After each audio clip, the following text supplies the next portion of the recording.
Hello friends, welcome to KHR rocking updates. So మనకి ఇప్పుడు counselling అయితే స్టార్ట్ అయింది కదా. చాలామందికి క్యాండిడేట్ రిజిస్ట్రేషన్ అయితే అయిపోయింది. తర్వాత ఏం చేయాలంటే మీ యొక్క పేమెంట్ స్టేటస్ చెక్ చేసుకుంటారు. సో చెక్ చేసుకున్న తర్వాత ఇక్కడ చూడండి, know your registration verification status అని చెప్పేసి ఉంది. సో దాని మీద క్లిక్ చేయండి.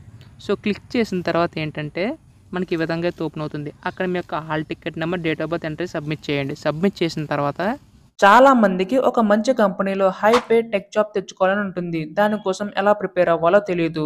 సో రివాంకో టెక్నాలజీస్ వాళ్ళు ఒక ఫ్రీ వెబినార్ అయితే కండక్ట్ చేస్తున్నారు. సో దీనివల్ల మీకు హై పే టెక్ జాబ్ ఎలా తెచ్చుకోవాలో వాళ్ళు మీకు చెప్తారు. ఇందుకోసం డిస్క్రిప్షన్లో ఉన్న లింక్ క్లిక్ చేసి రిజిస్టర్ అవ్వండి. మహా అయితే 1 మినిట్ టైం పడుతుంది. కాకపోతే నాకన్నా ఎక్కువ మీకే బెనిఫిట్స్ అయితే ఉన్నాయి. సో ఫస్ట్ ఇయర్ నుంచే కెరీర్ బిల్డ్ చేసుకుందాం అనుకున్న వాళ్ళు ఈ లింక్ని క్లిక్ చేసి రిజిస్టర్ అయితే అవ్వండి.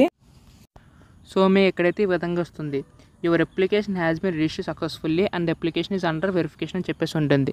అయితే ఇక్కడ చాలామంది ఏం చేస్తారంటే, ఇక్కడ మనకి సక్సెస్ఫుల్గా రిజిస్టర్ అయిపోయి ఇక్కడ దాకా ఓకే. బట్ ఏంటంటే అప్లికేషన్ అండర్ వెరిఫికేషన్ అన్నప్పుడు ఇక్కడ మనకి ఇంకా చాలామంది ఏం చేస్తున్నారంటే, సర్టిఫికేట్ అప్లోడ్ అవ్వలేదేమో, మళ్ళీ వెరిఫై చేయడానికి మళ్ళీ వెరిఫికేషన్లో ఉంది, సో మళ్ళీ మనకి అప్లోడ్ చేయాలని చెప్పి చాలామంది ఏం చేస్తున్నారంటే, ఇక్కడ చూడండి మనకి సర్టిఫికేట్ రీఅప్లోడ్ అని చూడండి, ఆ ఆప్షన్ అందుకే ఎనాబుల్ చేశారని చెప్పేసి ఇక్కడ చాలామంది అయితే ఇక్కడ మళ్ళీ రీఅప్లోడ్ చేస్తున్నారు. దయచేసి అలాగైతే చేయకండి.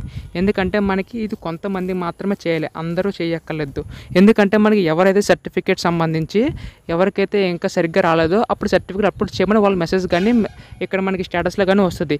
కాకపోతే స్టేటస్లో కానీ మెసేజ్ కానీ రాకుండా ఎవరైతే అప్లోడ్ చేస్తే వాళ్ళకి ఇబ్బంది అయ్యే ఛాన్సెస్ ఉన్నాయి. ఇదేంటి అండర్ వెరిఫికేషన్ అంటే, మీ సర్టిఫికేట్ ఆల్రెడీ కూడా అక్కడ హెల్ప్ లైన్ దగ్గరికి వెళ్ళి వాళ్ళు వెరిఫై చేయడం అనేది జరుగుతుంది.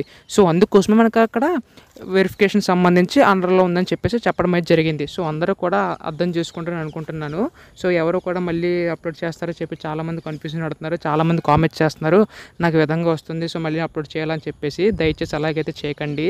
సో ఛానల్ని సబ్స్క్రైబ్ చేసుకోండి. అండ్ అలాగే మీకు ఏమైనా డౌట్స్ ఉంటే మాత్రం డెఫినెట్గా కింద అయితే కామెంట్ చేయండి. డెఫినెట్గా ఎప్పుడైనా ట్రై చేస్తాను. కౌన్సిలింగ్ సంబంధించి ఎటువంటి అప్డేట్ వచ్చినా మీకు అయితే వెంటనే తెలియజేస్తాను. So thanks for watching guys. By by now.